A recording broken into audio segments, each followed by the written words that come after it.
Hola, buenos días. Qué alegría volver a vernos esta mañana allí en la sala de tu casa a través del Facebook Live. Es una maravilla poder encontrarnos.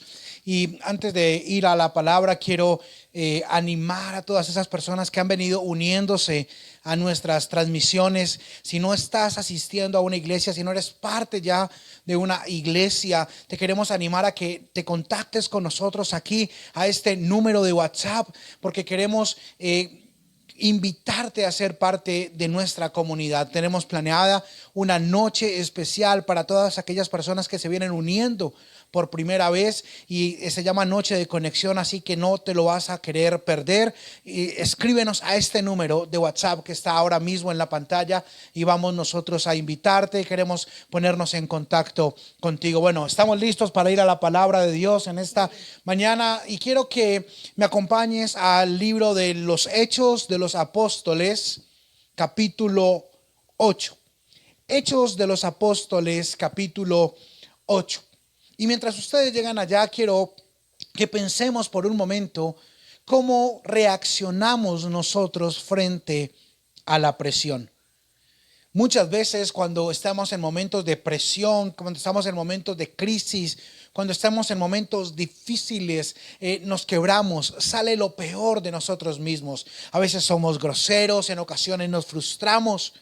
Y estaba recordando precisamente en estos días que hace ya varios años vi con mi hijo la película El Núcleo.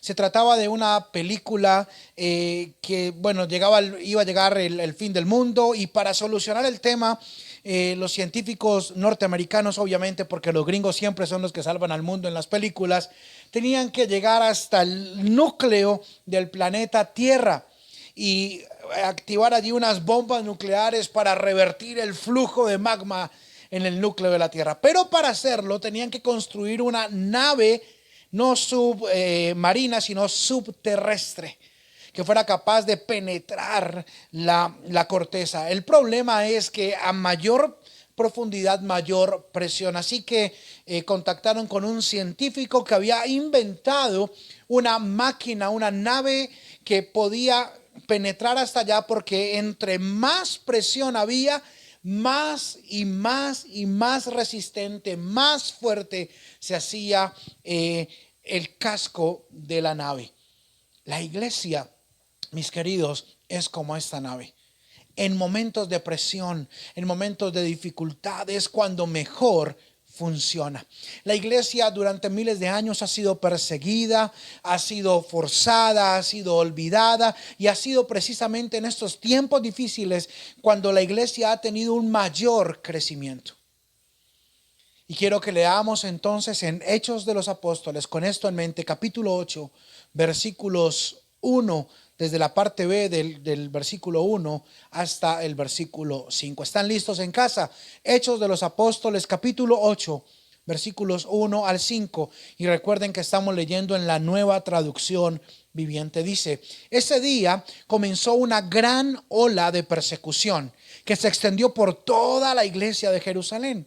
Y todos los creyentes, excepto los apóstoles, fueron dispersados por las regiones de Judea y de Samaria. Con profundo dolor, unos hombres consagrados enterraron a Esteban, y Saulo iba por todas partes con la intención de acabar con la iglesia. Iba de casa en casa y sacaba a rastras tanto a hombres como a mujeres y los metía en la cárcel. Presta atención al versículo 4, porque dice: así que los creyentes que se esparcieron predicaban la buena noticia acerca de Jesús donde quiera que iban. Felipe, por ejemplo, se dirigió a la ciudad de Samaria y allí le contó a la gente acerca del Mesías. Oremos juntos. Señor, te pedimos en esta mañana que seas tú hablándonos a través de tu palabra. Que tu Espíritu Santo aplique tu palabra en nuestras vidas y en nuestros corazones de una forma tan, pero tan real y tan profunda que nuestras vidas sean cambiadas. Que como iglesia, Señor, podamos ser retados, podamos ser animados, podamos ser confrontados, podamos, Señor, ser llevados a través de tu palabra por el Espíritu Santo, para vivir como tú quieres que nosotros vivamos en este tiempo, en el nombre de Cristo Jesús. Amén. Amén. Muy bien. Estamos hablando entonces de un contexto de mucha presión. Digan allá en casa, mucha presión. Y la iglesia funciona mejor bajo presión. Así como la máquina, como la nave subterrestre que les conté hace un momento de la película, la iglesia cada vez que se somete a presión funciona mejor. Y nosotros, mis queridos amigos, seguimos siendo parte de la iglesia. Y en este tiempo hemos hecho cosas que pensamos que no íbamos a poder hacer. Había cosas que nosotros pensábamos que no teníamos ni la capacidad financiera, ni los equipos, ni la organización, ni el talento para hacer. Pero precisamente en este tiempo y de forma paradójica, aquí estamos. Seguimos avanzando. En vez de sufrir, en vez de acabarnos como iglesia, estamos aquí conectados. Estamos estrenando una plataforma digital en la cual nos conectamos para crecer. Tenemos grupos de discipulado que están creciendo. Estamos transmitiendo en vivo ahora mismo por Facebook Live. Y quiero decir, wow, felicitaciones. Ustedes, iglesia, lo han hecho muy, pero muy bien.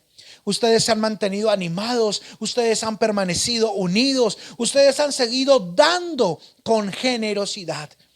Nuevas personas se están uniendo a la iglesia y a comunidad y podemos seguir avanzando por este camino. Iglesia, ánimo, porque en momentos de crisis, de presión, ustedes como la iglesia a través de los miles de años lo sigue haciendo muy, pero muy bien.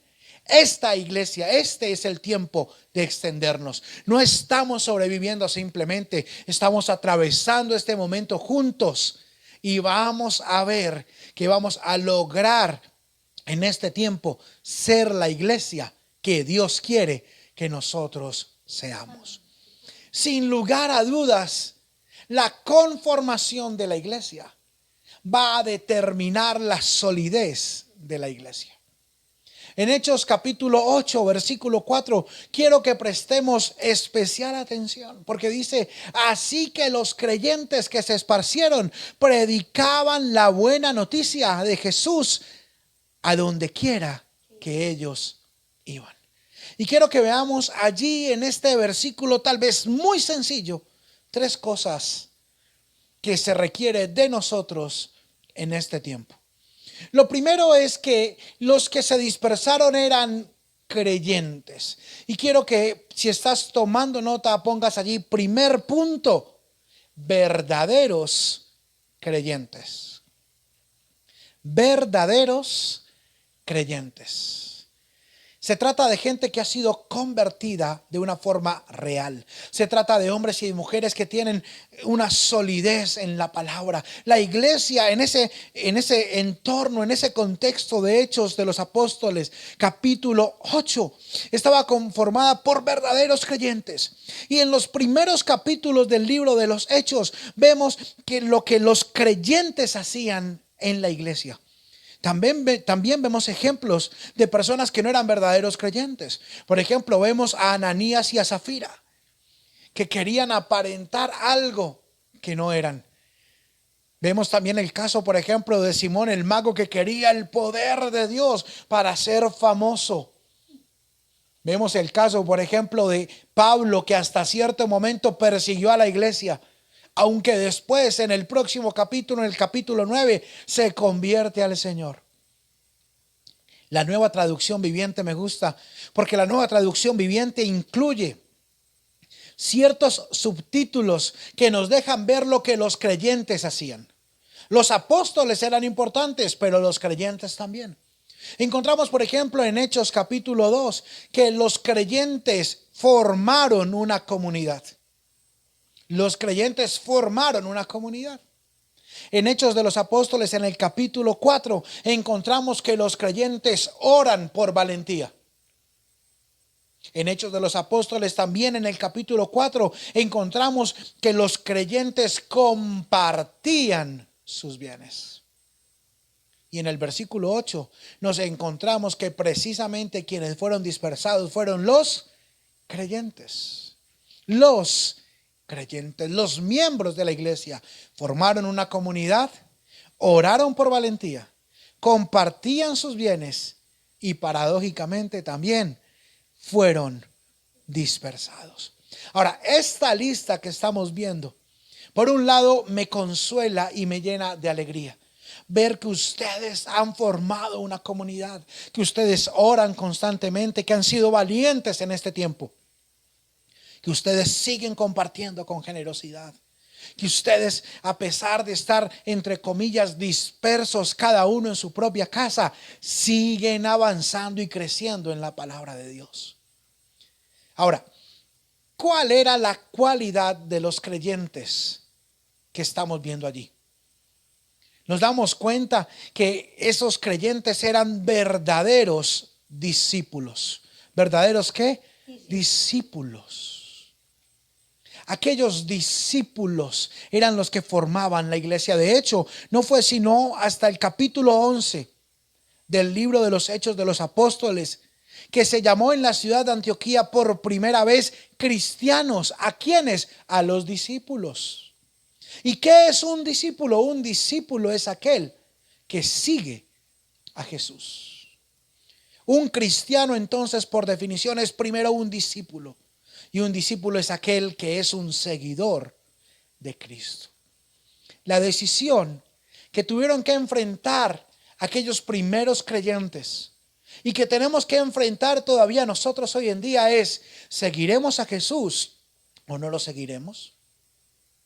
En momentos de dificultad, en momentos en que atravesamos por crisis, en momentos en que somos confrontados con actitudes en nuestra propia vida, ¿seguiremos a Jesús o no lo seguiremos?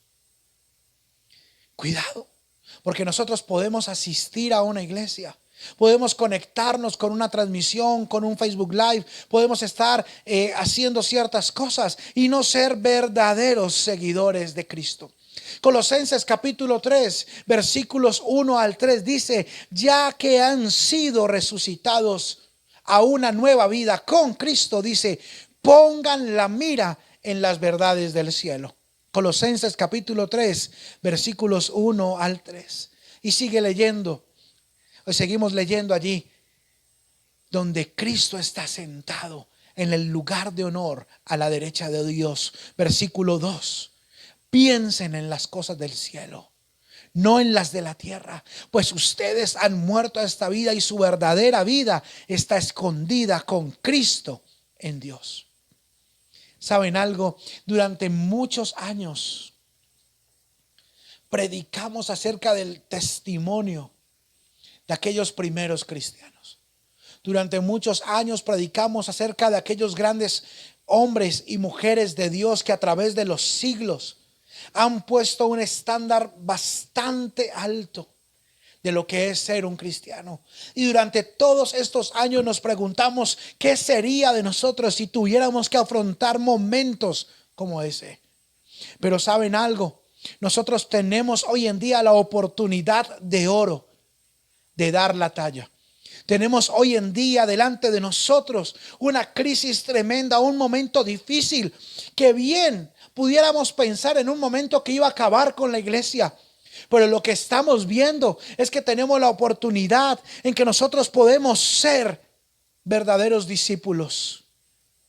En que nosotros podamos ser sencillamente discípulos de Jesús que dan la talla en un momento complicado, en un momento difícil.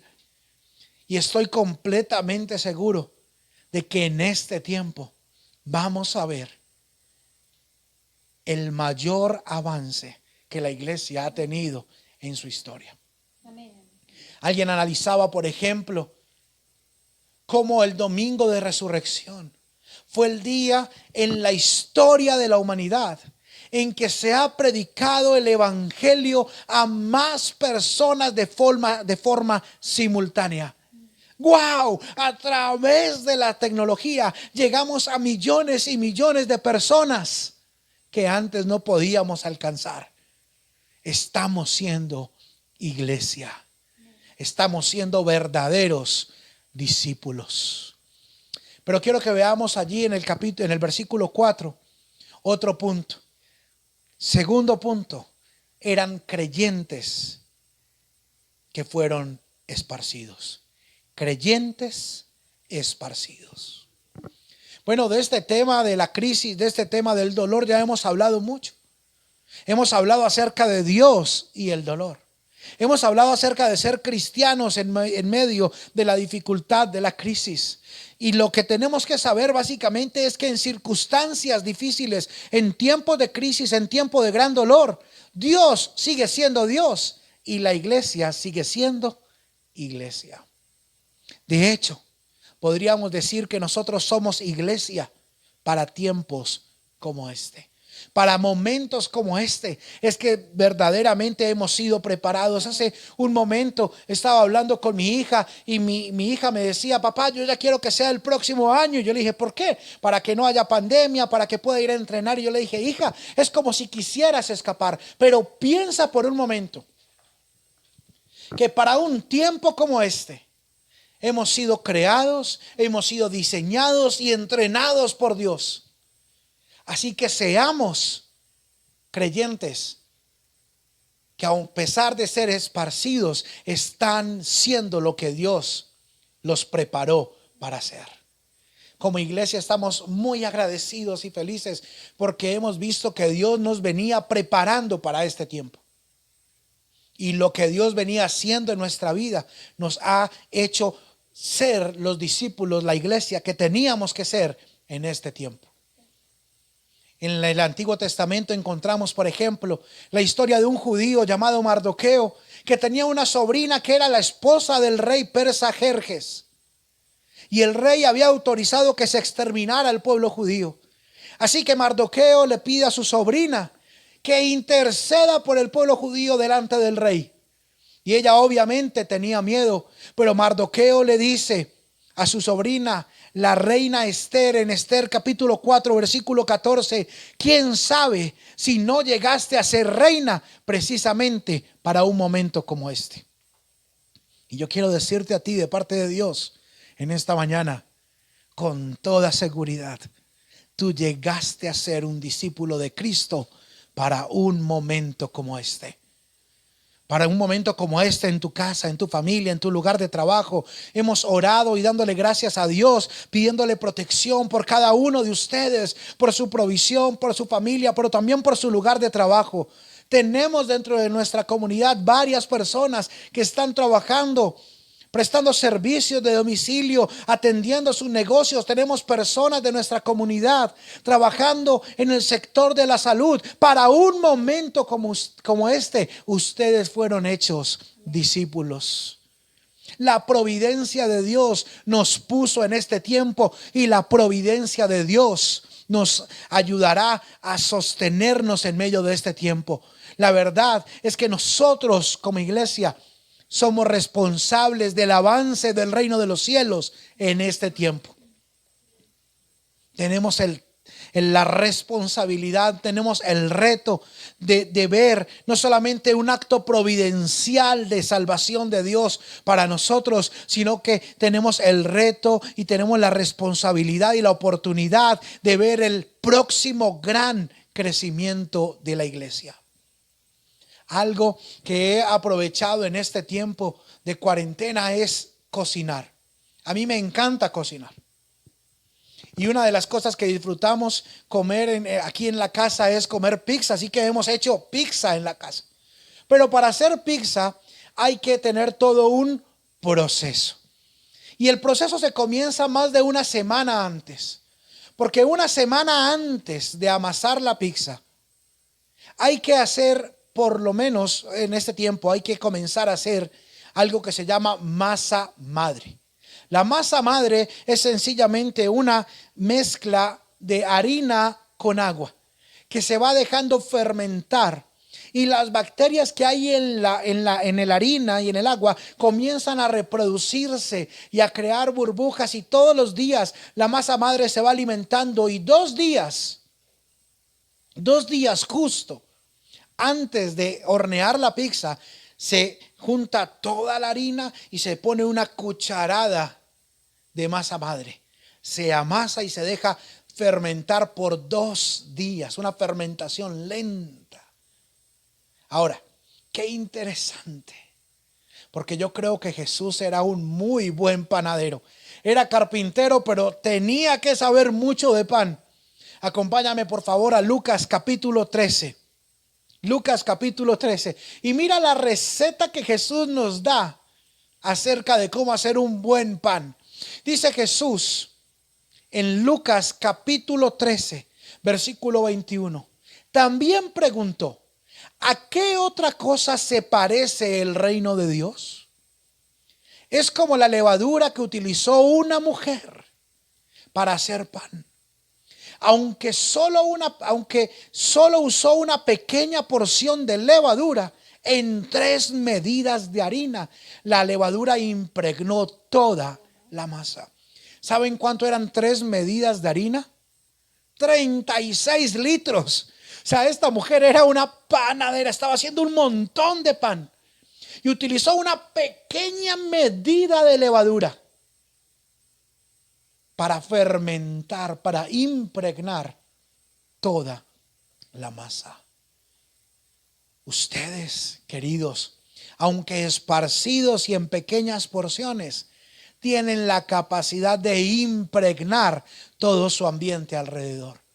Son ustedes los encargados de fermentar, de darle sabor, de gasificar su hogar, su lugar de trabajo.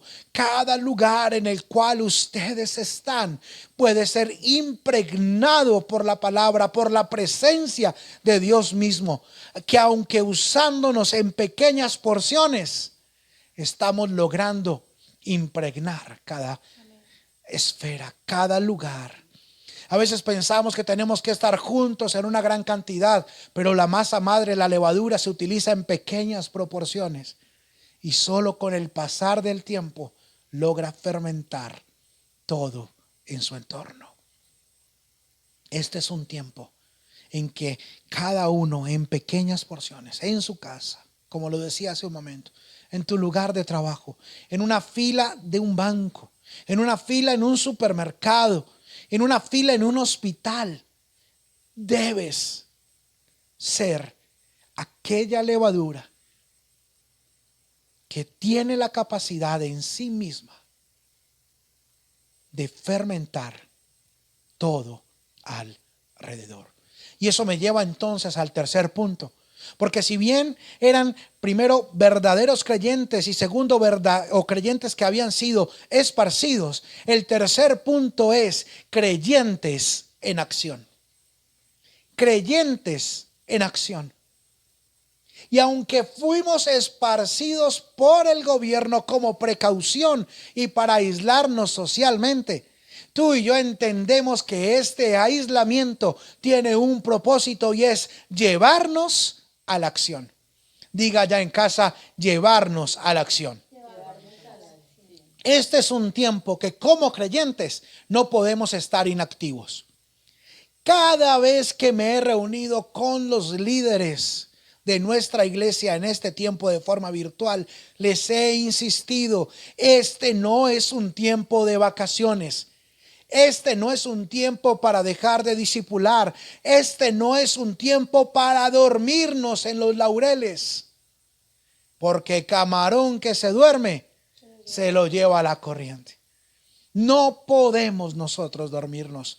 Este es un tiempo para actuar. ¿Para qué? Para actuar. Muy bien.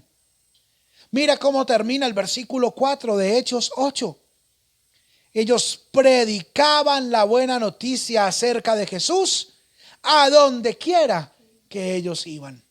Es tiempo de extendernos. Es tiempo de llegar a otros. En Hechos vemos a los apóstoles haciendo milagros. Vemos a los apóstoles determinando la doctrina de la iglesia. Pero vemos a todos los creyentes. ¿A quiénes? A todos los creyentes predicando la palabra. ¡Wow! Este no es un tiempo solamente para aquellos grandes hombres y mujeres de Dios. No es el tiempo solamente para aquellos hombres que tienen grandes denominaciones o grandes ministerios. No, este es un tiempo para que toda la iglesia predique la palabra. Nosotros como iglesia queremos proveer una plataforma, un fundamento sólido para que ustedes puedan crecer y arraigarse, pero es función de cada uno de nosotros como iglesia, ustedes allá en casa, nosotros en nuestra casa, de predicar la buena noticia acerca de Jesús a donde quiera que nosotros estemos, a donde quiera que nosotros podamos llegar. Quiero que tú medites por un momento cuál es tu campo de acción. ¿Cuál es aquel lugar en el cual has sido esparcido, entre comillas? Porque aquel es el lugar donde tú deberás en este tiempo predicar la palabra. El siguiente versículo dice así: Felipe, por ejemplo, se dirigió a la ciudad de Samaria y allí le contó a la gente acerca del Mesías. ¿Hacia dónde fue Felipe? A donde los inalcanzables, a la ciudad de Samaria. A donde gente que había rechazado constantemente al pueblo judío. Donde gente que no se podían relacionar.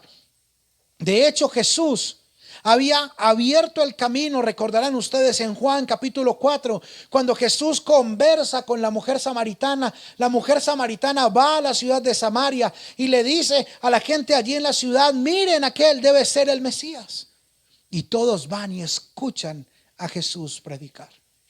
Y es allí a donde va Felipe, en medio de la persecución, en medio del ser esparcidos, va y predica. ¿Acerca de quién? Acerca de Jesús, acerca del Mesías. Ahora, no se trata predicar la palabra en este tiempo solamente de usar las herramientas evangelísticas del siglo XXI. Yo creo que ustedes conocen muy bien las 3 herramientas evangelísticas del siglo XXI. Darle like a algo, compartir algo o convertirse en seguidor de alguien. Nosotros los creyentes del siglo XXI pensamos que compartiendo, dando like y siguiendo a alguien estamos evangelizando. Pero predicar la buena noticia es mucho más que eso. No se trata solamente de una historia en TikTok o en Instagram. No se trata solamente de una publicación en Facebook. No. Tenemos que predicar la palabra. Ahora, cuando hablamos de predicar la palabra, estamos hablando de ser verdaderos discípulos de Cristo. Estamos hablando de que en este tiempo de presión nosotros podemos mostrarle a otros la misericordia y el amor de Dios. ¿Cuál es entonces la buena noticia? ¿Qué es aquello que nosotros tenemos que predicar? La buena noticia acerca de Cristo es esta: que el Dios Todopoderoso, que creó todo lo que existe, sigue siendo Dios. Y Él nos creó a su imagen y semejanza. Y nosotros los seres humanos le hemos rechazado, hemos pecado. Sin embargo, Él envió a su único Hijo Jesús para que se hiciera hombre y viviera una vida sin pecado, y siendo inocente muriera en una cruz, pagando por nuestros pecados. Y gracias al sacrificio de Jesús en la cruz, nosotros hoy tenemos no solamente perdón de pecados, sino que tenemos esperanza de vida. Esa es la buena noticia acerca de Jesús. Que si nosotros le reconocemos como Señor y Salvador y rendimos nuestra vida a Él, entonces tendremos vida juntamente con Él. Esa es la buena noticia que tenemos que predicar. Ahora, ¿cómo predicamos esto, pastor? ¿Cómo hacemos para en un tiempo como este predicar la buena noticia? Bueno, lo primero es que nosotros tenemos que mostrar en nuestra propia vida cómo es vivir confiado, cómo es vivir con esperanza, cómo vive alguien que ha sido salvado, cambiado, redimido por Dios. ¿Cómo más predicamos la buena noticia? Bueno, demostrando su amor y su misericordia. Tal vez usted quiera hacer como en Hechos de los Apóstoles y orar por grandes milagros, pero yo te quiero retar que aparte de orar por grandes milagros, que está muy bien, tú también de una forma sencilla puedas ser usado por Dios para aquellos pequeños milagros cotidianos. Porque tal vez para alguien será un milagro tener la provisión que tú puedes darle. Recibir una palabra de aliento, sentir empatía, que alguien le ceda un puesto en una fila hoy en día. Que alguien pueda tener una palabra de aliento, de esperanza, de tranquilidad en la casa. Yo quiero retarte a que prediques la buena noticia de Cristo, mostrando aquellos pequeños milagros cotidianos que nuestra sociedad necesita. Quiero retarte a que señales constantemente a Cristo, a que puedas señalar constantemente a la cruz del Calvario y mostrarle a Cristo a aquellas personas que están en tu entorno.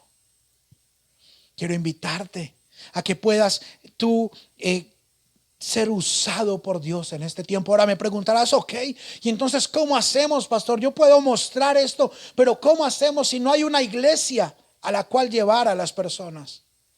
Bueno, quiero invitarte a que ayudes a aquellas personas a conectarse con tu grupo de discipulado, a que los invites a conectarse con las transmisiones en vivo de la iglesia, a que haya una retroalimentación de qué estamos recibiendo, de qué ha pasado en nuestra vida en este tiempo, a que puedas presentárselo a otros amigos, a que puedas invitarlo, por ejemplo, a nuestra noche de conexión, que ya dijimos al comienzo, es una noche especial para aquellas personas que se están uniendo a la iglesia. No es una noche solamente para nuevos, no es un evento, no, es el inicio de una vida de ser verdaderos discípulos. Así que invita a tus amigos, conéctalos, está en contacto con ellos. Ahora, pastor, ¿cómo aterrizamos todo esto que hemos aprendido en esta mañana? Bueno, quiero poner algunas conclusiones para ir cerrando. La primera conclusión que quiero poner en esta mañana es que Dios sigue siendo Dios y la iglesia sigue siendo iglesia. Y es hora de ser verdaderos discípulos, verdaderos creyentes. Una segunda conclusión a la cual quiero apuntar en esta mañana para ir aterrizando la predicación es que en medio de la dispersión, en medio de la crisis, nosotros podamos ver la providencia de Dios obrando en nosotros. Que así nosotros estemos distribuidos en pequeñas porciones, podemos impregnar toda nuestra sociedad. Es tiempo de llegar a aquellos lugares, aquellos entornos que no podíamos llegar antes.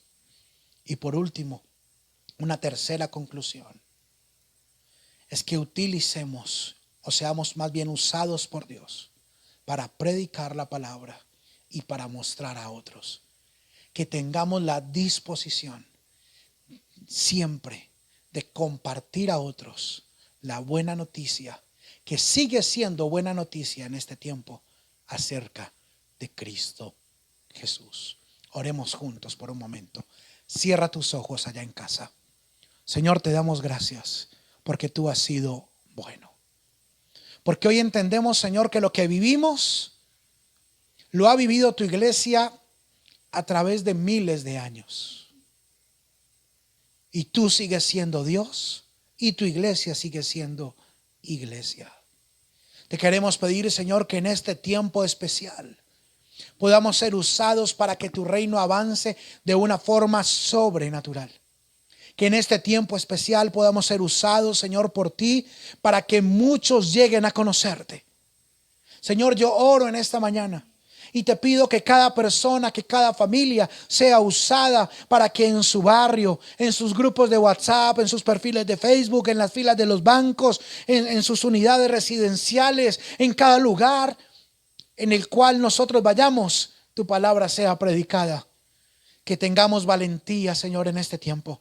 Yo oro, Señor, por valentía en nuestro corazón, por claridad en nuestra mente, por certeza en nuestra alma, para que podamos predicar a todos las buenas noticias acerca de Jesús.